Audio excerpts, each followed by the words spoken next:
Okay, so we just finished talking about Marketing Math 101. So hopefully that's a good framework for you guys to think about when you think about what's going to work in terms of execution and what's not. One other thing that I want to overlay in the introduction that's going to be very, very important in terms of execution is this whole idea of digital marketing. So using the devices enabled by technology, the internet and mobile phones to make marketing more effective and more efficient. So definition of digital marketing, you just look up on Wikipedia, is digital marketing is the use of internet-connected devices to engage a customer, which is all well and good, but the key thing I want us to remember is it's still marketing. So we still have to have the right brand, the right promotional message, the right customer strategy, and so on. So marketing, in fact, is probably more non-negotiable than ever because of digital marketing. If we get things wrong, that word is going to get out more quickly. So just a couple of other examples of why digital marketing, though, is interesting and why it's going to be important to execution. First of all, there's a notion of something called social commerce. So commerce has never been more engaged with multiple individuals than it is now. So most of us, certainly in the United States, before we try new products or services, look to reviews, often by complete strangers. Could you imagine going into a city and going to try a restaurant without at first checking the reviews on something like Yelp.com or maybe going to OpenTable or another one of those devices?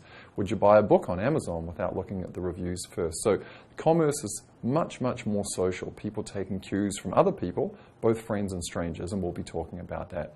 The second thing that's really, really interesting with digital marketing is probably more than ever, there's now an ability to really target people at a micro level based on their browsing behavior on the internet, based on how they use social media, and using things like big data to discover who it is that you are and what you're doing, and to send you messages that are more and more precise and more engaging. That's the second important trend, and that'll be coming through in some of our discussions later on too. The third thing about digital marketing that is very, very interesting is it's never been easier to experiment. So say my friend Chris and I have a new business selling shoes on the internet, and we don't know whether we should make the website blue or red. Well, we could just try it out. In fact, an experiment like this was done at the Wharton School not so long ago, where we were getting people to come to a website to choose different kinds of automobiles. And what we noticed, if the background of the website was red, and there were almost small little flames in the background, people who went to that website were more likely to choose automobiles that had higher ratings on safety. Perhaps somehow the red color was making them think things were dangerous. On the other hand, if we sent people to a green website with a green background, looked a little bit more like money and dollar signs, those people were much more focused on automobiles that were better value for money. So those things can be very, very easily tested out. And in fact, some data suggests that there's been more experiments run in the last year, 2012, than in all of the prior years put together. So those are three very important trends in digital marketing: social commerce, digital advertising and behavioral targeting, and then the ability to experiment. Okay, so now let's transition into the first of the assets that we have as marketers to execute on. That's the brand asset. So I'm just going to review some of the things that Barbara talked about and add a couple of additional ideas that become important when you execute in a digital environment. So first of all, just to motivate us as to why brands are important, again, continuing from Barbara's theme, we notice now that about half of the assets that are held around the world are non-tangible assets giving value. Think of a company like Google.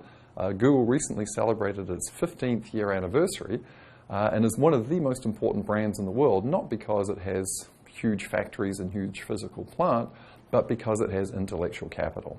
That's kind of the idea there. Second thing is about 1/3 of the value tied up in the global stock market, studies have shown, are due to brands and the premium that people pay for brands. And then thirdly, my colleague here, Jeremy Siegel, who's a finance professor at the Wharton School, wrote a book called Stocks for the Long Run, in which he looked at performance of stocks over a 50-year period from 1953 to 2003 on the New York Stock Exchange. And one thing that he found was that brands that were very strong and widely perceived as valuable by customers actually had also stocks that outperformed the market. So that's three interesting pieces of evidence about the brand asset. Of course, as Barbara mentioned to you, branding is also perception as much as it is reality. So behind me on the screen, there's a shot of 6 brands of beer, some of them you might recognize. And this was a study that was done way, way back in 1964, believe it or not, before most of us were born, I believe. And these 6 brands of beer were given to people in paper cups. Brand A was Pabst, brand B was Colt, 45, and so on. And then people were asked to drink these brands in paper cups, and afterwards to answer the following question: how similar is brand A to brand B. So A is Pabst, B is Colt 45, but they don't know that because they're drinking out of a paper cup. And what you notice there is all of those brands from Pabst around to Budweiser were all perceived by customers drinking from paper cups to be almost the same. And yet that other guy all the way over to the right in the perception map, Guinness, which if you've drunk Guinness, is a dark, heavy beer, at least they could figure out, well, gee, that one's different. Now, what was really interesting when this experiment was repeated, here's the next chart, where people were drinking out of the bottles and asked how similar they thought these beers were to each other, we get this big spread. That's the difference between perception and reality and the importance of brand, all of those great things that Barbara was talking about. So just quickly, again, these are the top brands in the world as measured by Interbrand. In 2013, this survey's just come out. The top 10 that you see there, it's the same top 10 as last year, but the order's changed a little bit. For many years, Coca-Cola was the #1 brand in the world. Now Apple is the #1 brand and #2 is Google. I'm not saying there's too much you can do with this information, but it's kind of nice to see as a marketing person. We're going to be talking about those brands and, of course, also our focal brand and family of brands for the course, Quidsy.com. So now I'm showing on the slide the family of Quidsy brands that we've talked about a little bit as we've gone through, diapers.com, soap.com, and so on. So in addition to those kind of famous brands, these new brands are brands that we'll be talking about. A couple of others that we're going to spend some time on as well. Warby Parker, I'd encourage you to go to the website of these brands. Warby Parker is a company that's disrupting eyewear. Harry's is the shaving company that I mentioned earlier. Bonobos is a men's clothing company here in the United States that does some interesting online, offline, omni-channel strategy that we'll be talking about in a subsequent session. And of course, diapers.com. So what are some additional things that you do when you develop a brand in a digital environment and you try and execute on all of those things that Barbara talked about? Well, just going back to basics, you think about your brand goal, which is to affect people's heart, mind, thinking and feeling, and sometimes action. So you want to change the way people feel by showing them certain messages. You want to change the way they think, and sometimes you want to get them to do stuff. So let me give you some examples there. So Google, and again, I'd encourage you to go to Google and Google this. I recently ran an ad campaign in the United States called Dear Sophie. It was a very heart-rendering campaign. If you watch the video, you might want to have some tissues with you because it's a beautiful story of a child being born and a father essentially sending email, making YouTube videos, and communicating with his daughter through her life using all of the products that Google has. Now, why is Google doing that? Well, they're trying to build an emotional connection to make you think that they really interact with you in a much deeper way than just purely through search. So that's an example of a brand using a digital marketing campaign to try and affect your heart. Thinking, one of my favorite ones here, this is an old one, but you know, we all have different ways of getting our protein. Maybe we like tofu, maybe we like fish. If you're a Kiwi like me, you like lamb, perhaps you like beef. But anyway, it wasn't so long ago that studies were done that showed that white meat was probably better for us than red meat. So clearly chicken and fish are on the white side, beef and lamb are probably on the red side, but if you're pork, you know, which way do you go? You know, you're more like the beef and lamb or more like the fish and chicken? And so some very clever marketers came up with the slogan, pork, the other white meat. So now when I think pork, I think white. White is good. I'm sure they got a good sales lift out of that. That's an example of changing your mind. Getting you into action, another great campaign. Again, it was used in the United States, but I saw a similar campaign back in my home country in New Zealand. It's difficult to get people to drink more milk because you drink milk at a pretty regular rate. And so in the United States, there was a campaign that was run here. It was called Got Milk. And the idea was to sort of create a fear if I somehow ran out of milk. So I have my friend Chris comes to my house. We're eating a whole bunch of cookies while we're watching TV. And of course, what do you have with cookies but milk? We go to the fridge and there's no milk. So sort of instilling this panic that if I don't have milk, things are going to be really bad, so I should go out and buy more. So those are examples of tactics to affect thinking, feeling, and action. Now, what's different in digital marketing execution is sometimes you want to build this engagement through real-world events that you can then leverage in the virtual world. And I'm going to show examples of that using social media and so on to get the message out. So what are these additional digital considerations? So in the slide, in the black, you still have to have an outstanding value proposition and great positioning, But there's three other things that you have to do to execute in the digital environment. You need to be authentic and transparent. Barbara's already talked a little bit about that. Secondly, you need to create a personality and be humanized and accessible. And then thirdly, you need to consider that pretty much everything you do in terms of messages that you put out are going to have an infinite life. And also you want to put out messages that potentially allow you to capitalize on chance or serendipity. I'll show an example of that in a moment. So here's the first example. There's a company, again, here in the United States, but many of you have probably heard of this. It's called JetBlue.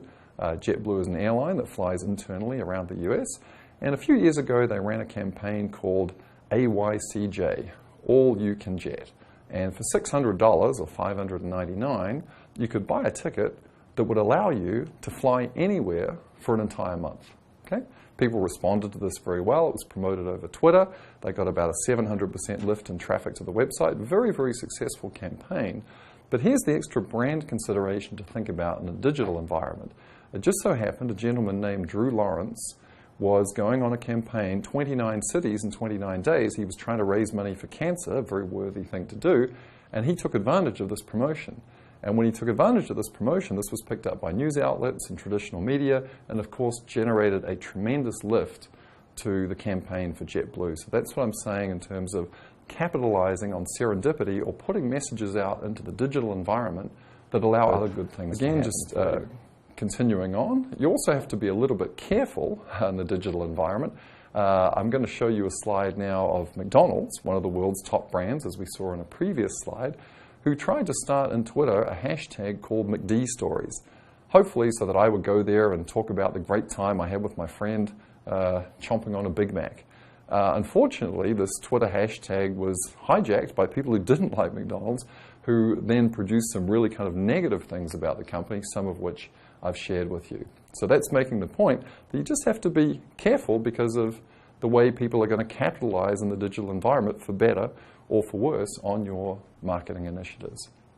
Then the final thing I'd like to say here about branding before we just continue on and executing on the brand asset is back in the old days, which weren't that far away, we used to use celebrities sometimes to endorse our brands. In fact, it's still a fairly common tactic. People like Tiger Woods or Michael Jordan, people like Shaquille O'Neal. So let me give you an example with Shaquille O'Neal. I happen to like Shaquille O'Neal.